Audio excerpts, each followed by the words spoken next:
Assalamualaikum warahmatullahi wabarakatuh dan salam sejahtera.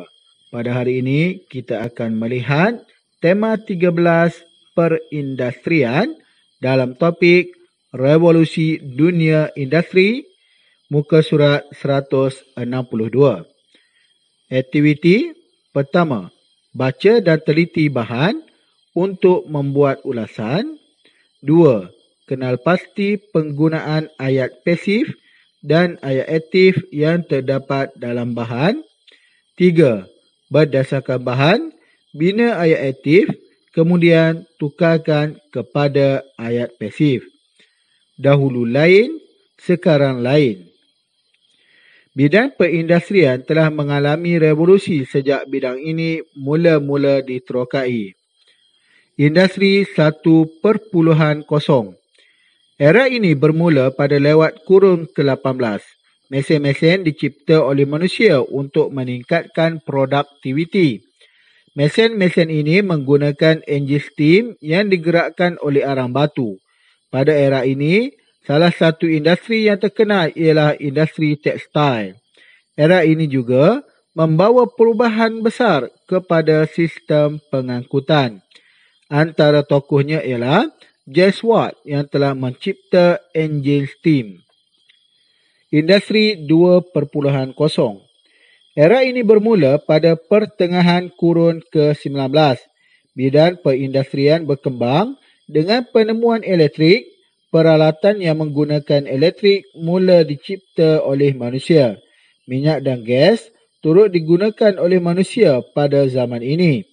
Antara tokohnya ialah Alexander Graham Bell, iaitu pencipta telefon. Industri 3.0. Era ini dikenali sebagai era digital.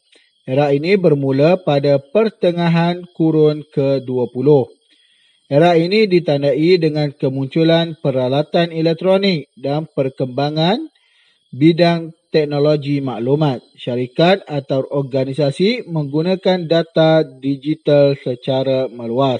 Dr. John dan pembantunya Clifford Berry mencipta komputer elektronik digital yang pertama. Industri 4.0. Dalam era ini, anda dapat membayangkan situasi mesin akan berinteraksi dengan mesin. Sistem sensor digunakan oleh para pencipta secara meluas. Data dikemaskini oleh komputer secara automatik. Sesetengah pihak mengistilahkan era ini sebagai era cyber fizikal. Antara tokohnya ialah Bill Gates, pencipta sistem operasi Microsoft Windows. Cerna minda ramalkan ciri-ciri industri 5.0 dan berbincang dengan rakan anda.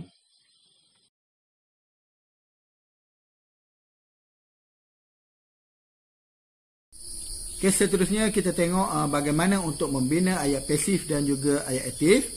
Untuk membina ayat aktif, pelaku mestilah duduk di hadapan pelaku ataupun subjek. Binaan dia sangat senang, iaitu subjek tambah kata kerja tambah objek. Contohnya, Ali, subjek, membaca kata kerja, buku ialah objek. Manakala ayat pasif ialah kita mendepankan objek itu tadi. Maksud dia buku tadi yang duduk di belakang kita depankan. Okey, kita letakkan dia di depan. Jadi dia automatik akan menjadi ayat pasif. Contohnya buku, objek, dibaca kata kerja oleh Ali, subjek. Okey, itu saja. Jadi secara ringkasnya, cara binaan kata aktif ialah, ayat aktif ialah subjek, kata kerja, objek. Manakala binaan ayat pasif ialah objek, kata kerja, subjek. Itu sahaja. Kemudian kita tengok bagaimana nak menukarkan ayat aktif kepada ayat pasif. Okey, senang sahaja. Contoh yang pertama ialah ibu menggoreng pisang. Ibu ialah subjek, menggoreng ialah kata kerja, pisang adalah objek. Jadi kita kena letakkan pisang ke depan untuk jadikan ayat pasif. Contohnya ialah pisang digoreng oleh ibu. Kemudian contoh kedua, abang membeli kamera. Jadi kamera tu kita kedepankan sahaja, terus jadi ayat pasif. Contohnya kamera dibeli oleh abang. Kemudian contoh ketiga, Cikgu Syida akan menganjurkan lawatan ke Pulau Tioman. Jadi Pulau Tioman itu adalah objek dia, jadi kita kedepankan lawatan ke Pulau Tioman akan dianjurkan oleh Cikgu Syida. Jadi perkataan oleh itu kena letak untuk kata ganti nama diri. Kena letaklah oleh. Kemudian 4, Amin telah menolong bapanya. Jadi bapanya adalah objek, jadi letakkan ke depan sahaja. Jadi bapanya telah ditolong oleh Amin. Kelima, semua murid akan menyertai lawatan ini. Lawatan adalah objek, kita kedepankan.